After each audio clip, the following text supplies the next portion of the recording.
Hey guys, welcome back to the channel, North Coast Garage. On this episode, we're probably gonna have a two-part episode, but we're gonna replace the broken lifter in this engine. It's a 17 Silverado with a 6.2 liter, and I'll start it up just so you can hear why we're replacing the lifter.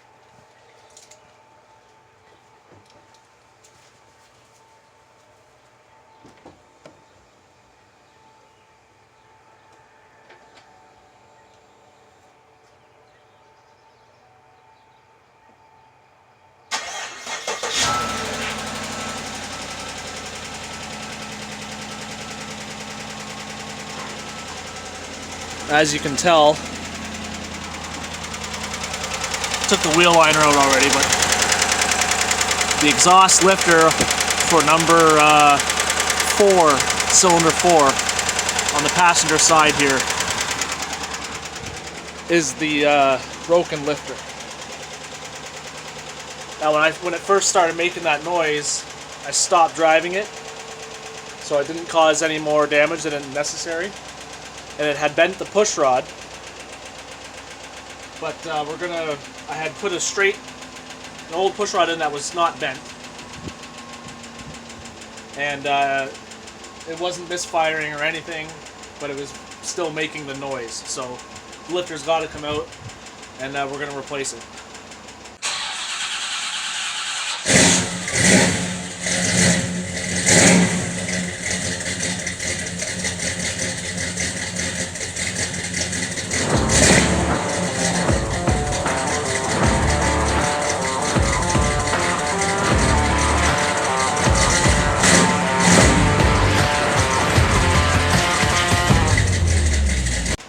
Tell,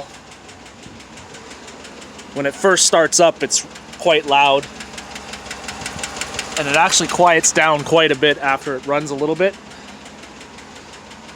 I tried the old Lucas oil method, and it quieted it down a little bit, but it's not enough, and I'm planning on just taking this to dealership and trading it in, or just selling it. I just want to get rid of it. I replaced the lifter the last time, which was about a year ago, and then I started driving the truck after the summertime last year. I let it sit all summer after I fixed it, because I had the G8 on the road, and I don't drive the G8 in the winter, so I used the truck, and the truck was good until the end of January, and it started making the noise again in January, and then it's been sitting since, and it's now the end of June because I've been procrastinating, not wanting to do it. I tried the Lucas to see if it would work for now, and then it's not going to work. So I got to change the lifter again, and then I'm just going to get rid of the truck before anything else happens. So that's the plan. It's probably going to be a one or two, at least a 2-part episode, maybe 3. We'll see how it goes. So, first step. Now this is not really a how-to guide because I'm an idiot and you probably should not listen to me or do what I do. But it's going to be hopefully someone finds it a little bit entertaining to watch a fat guy, struggle, needless to say. First step would be, got to remove the air box. This whole assembly just pops right off. I already removed the wheel well liner, because when you do the exhaust bolts and spark plugs and stuff, it's so easy just to get right through where the wheel is, and the wheel arch there. That comes out. Alternator comes off. The heater hoses that go to the bracket underneath the alternator, that bracket comes off. The heater hoses I'll just move up out of the way, so you can get at the valve cover a lot easier. Take off the valve cover, disconnect all the fuel injector. When I did it last time, I never put it back together fully just in case this happened. And these just go into there. This is not even bolted down because I had an idea it was probably going to happen again because it's a Chevy, and they're junk nowadays. They used to be good. Nowadays, not so good. So that comes off. the hardest part when I did it the first time, because I'd never done anything like this before with internal engine work, but the hardest part of this whole job wasn't even anything to do with that. It was getting this intake manifold off, because of this cover. If you go way, way back there, right up against the firewall, okay? There is like 5 of these Christmas tree clip things into the back of this cover that covers the intake manifold. Okay? They are the biggest pain in the ass I have ever dealt with, trying to freaking get my hand back there. And you can't see it, you're just blindly doing it. You can't really get a tool back there because it's so tight. So when I did, I never put those clips back onto this cover. So this is just sitting here loosely because I had an idea. Just in case I ever had to do this again, I'm not going to put those clips back in because it was a pain in the ass. So, and then once the intake manifold comes off, I think there's 10 millimeter bolts on 5 on each side, I think, if I remember correctly. You disconnect, obviously, the throttle body, all the electronical connections, and the PCV valve stuff. Disconnect all that. Intake manifold just pops off.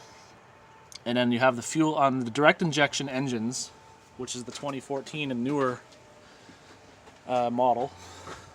It's not the same as an LS. This is a lot. I think this engine design, the LS, I think is a lot easier to work on because the fuel lines and stuff run across the top of the intake.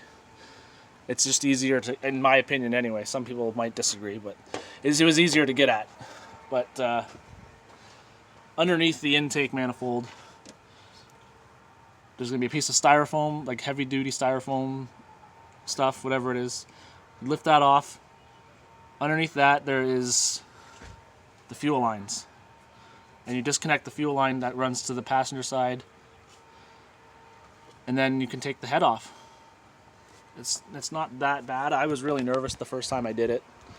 But now that I've done it, and it actually lasted for a while, it was nothing that I did that caused it to break again. It was something that I didn't do, which I'll explain later in the series of videos here. But yeah, and then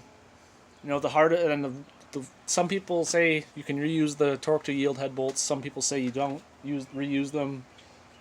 I'm buying new GM ones just to be safe. I don't want to snap a head bolt off in the block. So we'll see how it goes.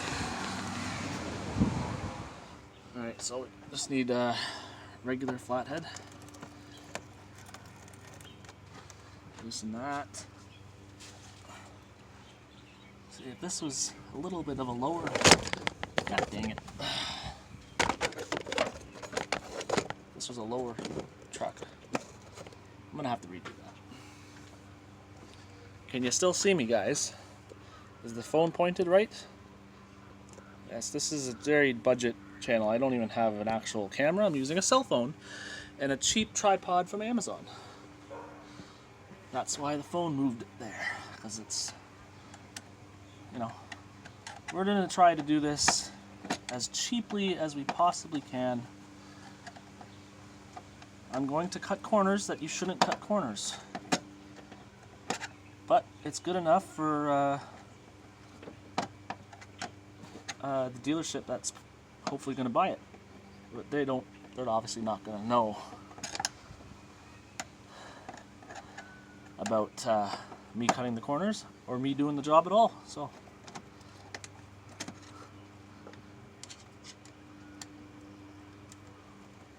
I can't even see what I'm doing. Topside creeper for this, if you're doing a lot of them, would be very beneficial.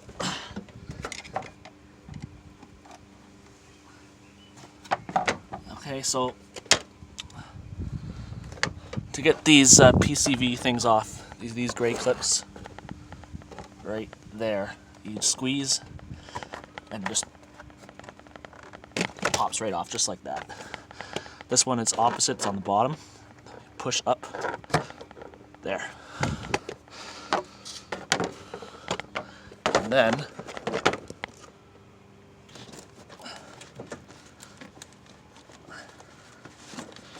this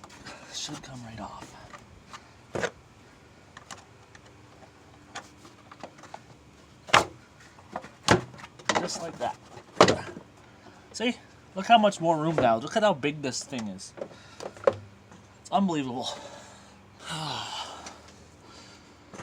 So now we have access to the serpentine belt, alternator, all these electrical connections that go to the intake, this PCV port. I'll take that off later when I'm ready to pull the intake. We got the alternator connection here. This wiring harness, just all you unplug it and then just lifts up out of the way. I'll take these off. So everyone knows how to take the tensioner off. You just use the big ratchet. Stick it in the hole.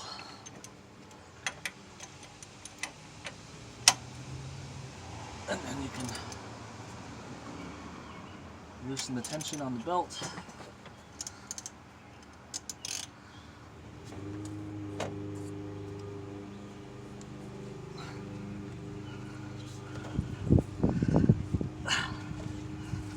Just like so. Just remember how it goes back on, because I don't know when they stopped putting those stickers of the belt routing on cars, but they used to be on under the hood somewhere on a lot of the cars, and this truck does not have it for some reason. Okay, so I guess the next step is to remove the alternator, and we got to disconnect the battery for that.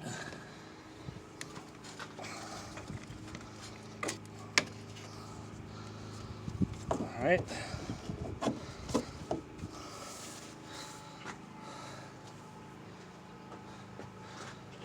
Okay, so I think it's the alternator bolts. There's this one, this one. One of them is going to be a lot longer because this one here, I believe, goes right into the head. And I think there's even one down here too for the bracket. I'm just going off by memory, and that is not very good. So we'll see how I end up doing here. Again, this is not really a how-to video. I mean, it could be a how-to video if you're dumb enough to listen to me, but I don't know. We'll see how it goes here. Okay, so it is a 15 millimeter socket for these bolts.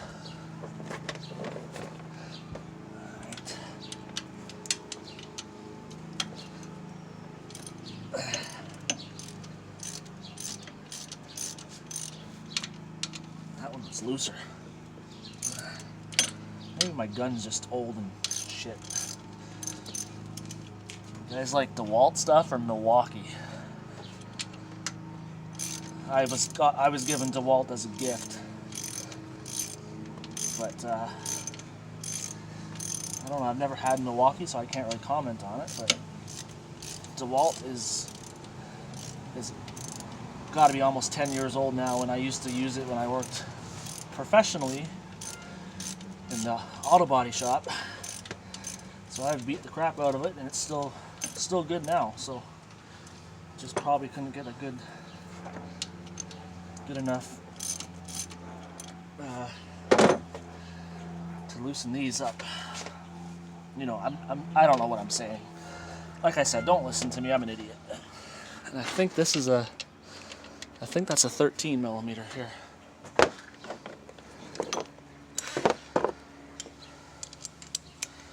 The only thing is the lock that holds this in has long been broken. That can get annoying as hell. Always put the nut back on so you don't lose it. Get that up out of the way. And we'll keep might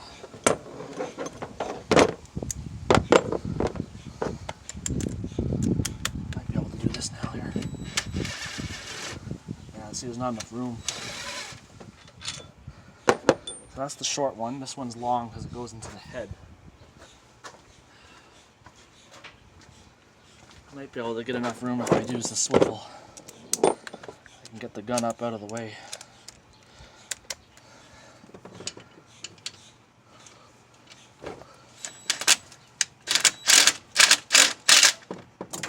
Yeah, see, you know how I said that lock doesn't work? That's why it's annoying as hell, because now I just dropped it. Now I gotta get the magnet out.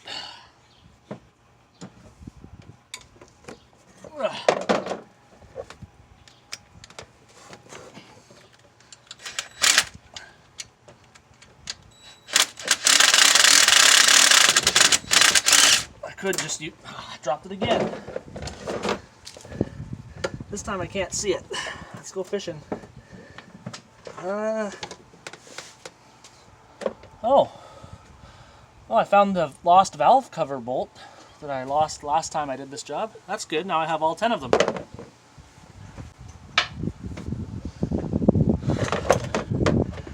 Now I just gotta find the damn socket and swivel head. It lands right on, because this is an off Z71 package. There's a plastic skid plate, I think. I don't know.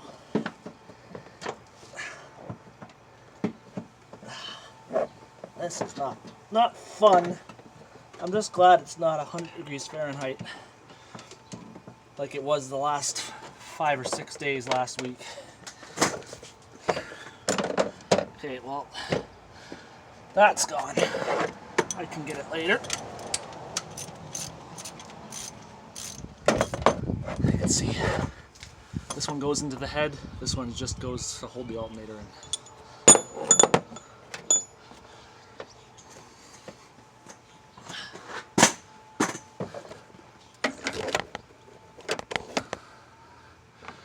Now, I got to unplug this, just like that. But it's coming out easier now, maybe because I loosened it up the last time. But putting it back in was the biggest pain, getting the holes to line up. There we go. Alright, so now I guess we just start disconnecting electrical connections. These little red tabs just pop up to unlock it, and then you squeeze and pull. Now this has been done recently, so it might be a lot harder if you have never done it. And then this cover here just pops off the valve cover. It's just a plastic cover. GM knew this was going to happen to this engine because look, they put all this sound deadening on here. So they tried to hide it as best they could. So what we got this connection. I put those back. Okay.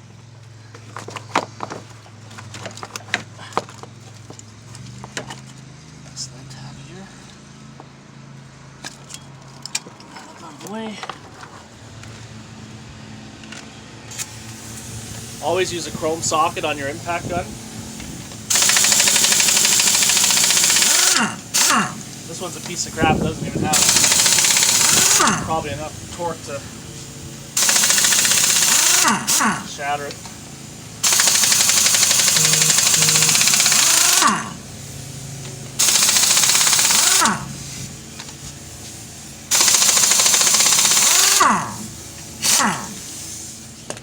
As soon as we started driving it again, the brake pads started squealing and the brakes were done in the front. So I bought the cheapest drilled and slotted rotors I could find on Amazon, and then I used some Tremclad, which is Rust-Oleum in the US, Tremclad in Canada, fire red spray paint for the calipers to turn them into Brembro brakes. Everyone says, no, you need the high heat. You need the high heat caliper paint. Well, no, you don't. This is just plain old Rust-Oleum / Tremclad, whatever you call it, out of a rattle can, and it was like $20 cheaper than an actual can of caliper paint. So, you know, why would you pay the extra when you could just use regular Rust-Oleum? So as you can see here with the exhaust, that's a new bolt. Where is it? Right there. I put a new bolt in because one of them broke. The very back bolt broke the first time I did this job. So I got a new one there. Luckily it was sticking out of the head enough I was able to get a vice grip on it. You got, I think these are 15mm bolts. There's 3 of them on this flange. And then you got these ones here for the exhaust manifold. 1, 2, 3, 4, 5 of them. Pull the exhaust manifold off. Obviously you disconnect it, like, see when I did it the last time I broke a spark plug wire. And the next door neighbor, a couple houses down, actually builds drift. He built the drift LS swapped Ford Ranger that he goes drifting with. And I saw him working out outside one day and asked him if he had an old spark plug wire, because I broke the one on this one trying to get it off, and he's like, yeah, sure, here you go. That's why it's a blue one. But this really probably could use new plugs and wires, so I've never changed them before. But I'm looking to do this as cheap as possible. So yeah, let's I guess we'll get started on taking the exhaust manifold off and try and get these loose. It's just a pain in the ass. It shouldn't be too tight because I just did this. I don't know if I need to get the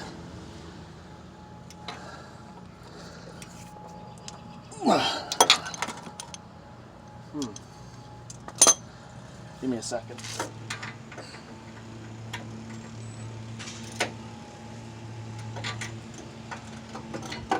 I got an idea. We'll use the handle from the jack. Yes. On the ratchet.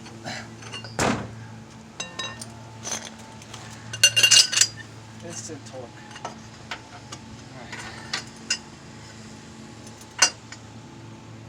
Breaker bar I have is not a ratcheting one, so I wasn't able to get enough movement. I don't have the big enough extension for the 1/2-inch ratchet, so I gotta go 3/8.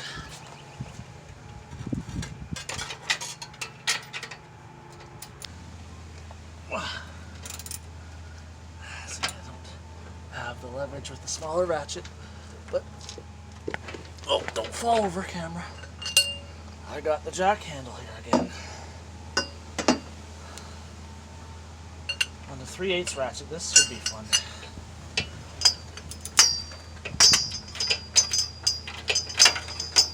Came off.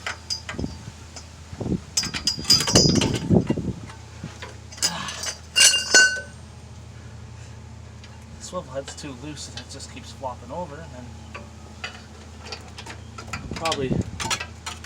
there's probably a lot easier ways to do this, but it's fun to struggle, right?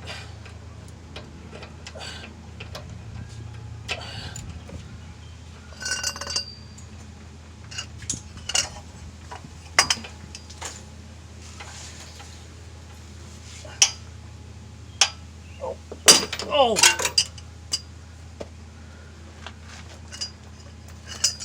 I don't know if that loosened it or what. What happened there? I didn't see it. I did not see what happened. Using the wrong tool the wrong way?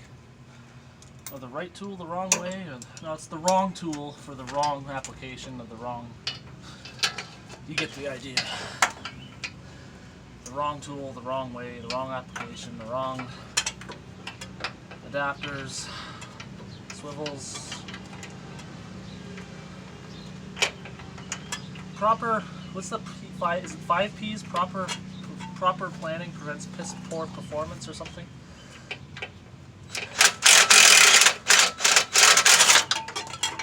There we go. There's one. Here. It's actually, I was too lazy to try and lay under it, but now it's actually visible here. This might be a lot easier then.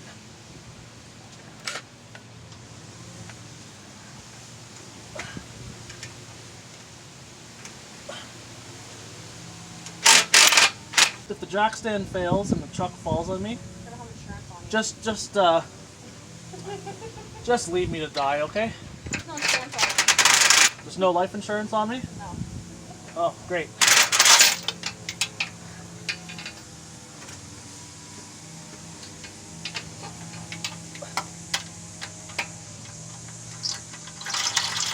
Come on, cheap Chinese master Canadian Tire jack stand. I'm counting on you, buddy.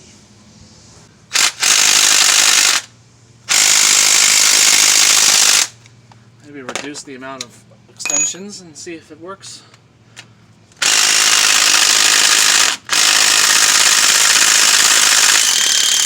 Ah, hey, DeWalt power, baby.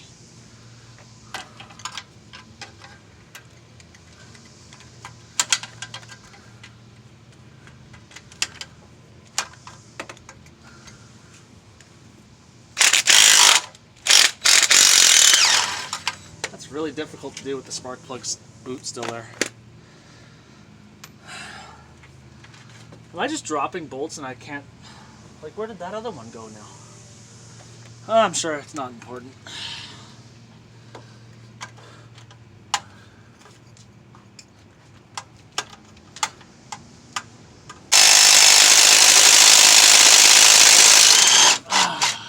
The funnier face you make, it makes the bolt come out easier.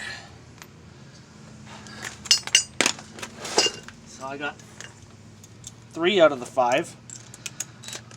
The brand new one fell and I don't know what happened to it. I'll find it after. Still gotta find the other swivel that I lost earlier.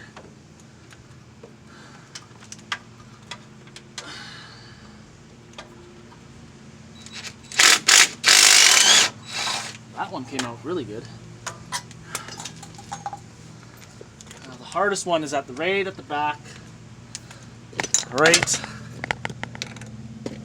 at the back, because it's in between the firewall. Kinda, I can't really get the good shot of it here. Let me try to. This is the one that broke the last time, and the new bolt that I had was slightly different, and I couldn't get it into the back here, so I just took the middle one out because it was a straight shot, and I put it here and then put the new one here. But see if I can get that last bolt out. And I won't record that part, but I'll just show you when it's off. Oh, there we go. Yeah, this one I should have actually recorded me taking it out because it came out very easily. See how it's got a tapered end on it? The aftermarket bolt that I have didn't have that, and the way this was going in on an angle right at the end there, right at the last bolt. It was too much of an angle, and the tapered end helped it get in there easier, and so I just moved. That's why that shiny bolt was in the center there. But yeah, it was typical GM, where the very last bolt on the manifold breaks. So this is just loose now. I'll try to get it out without damaging the spark plugs. I think I had it separated differently last time I did this. There. Success. Got it.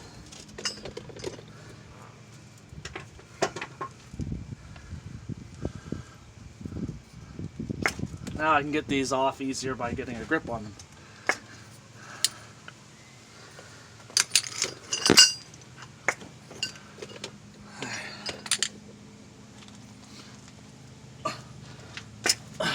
Done.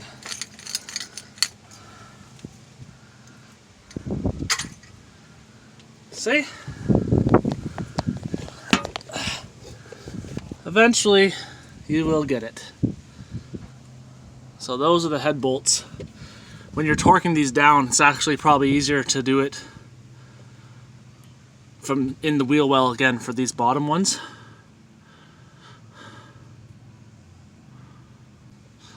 Alright, this is probably where I'm going to end it for today. I think I'm going to take a break and then maybe I'll try to take the valve cover and intake manifold off tomorrow. So the parts I ordered from Rock Auto aren't going to be here until the 2nd of July. And that's not till next Tuesday. So I think we're going to cut it short here, and this will be the first part of the series. Probably a 3-part or 4-part series. Alright, well, thanks for watching this one, guys. I was procrastinating. I didn't want to do this, but I got to get rid of the truck, and I can't sell it with it making that noise. So, alright, see you guys later.